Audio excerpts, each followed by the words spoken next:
وقتی زمان کمه و باید یه گل بزنی که همه رو غافلگیر کنه، جوابش یه املت داغ و سریعه. امروز با یه املت بازی ساز اومدم. ترکیبی ساده ولی خطرناک، مثل یه وینگر سرعتی که از کنارها حمله میکنه و گل میزنه. گوجه، تخم مرغ، روغن و یه ذره نمک. همینا کافیه تا یه حرکت تاکتیکی بزنی وسط آشپزخونه. تزیین توپ فوتبال وسط تاب هم، یعنی حتی غذا باید روحیه تیمی داشته باشه. توی فوتبال پس هر لقمه یه پاس گله و هر تابه یه زمین بازی. وقتی بازی گره میخوره، یه املت داغ میتونه همه چی رو عوض کنه. این فقط یه غذا نیست، این یه گل طلایی وسط تاب است. دیروز هم مثل شنبه های دیگه یه روز فوتبالی بود برای فوتبال دوستا. جدال ال کلاسیکو فوتبال انگلیس یعنی آرسنال و منسیتی هم 1-1 مساوی شد.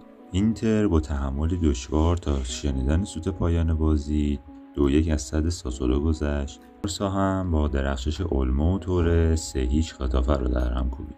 دورتموند هم در یه بازی اقتصادی 1-0 وولفسبورگ رو شکست داد. امشب ال کلاسیکو فرانسه بین پی اس جی و مارسی برگزار میشه.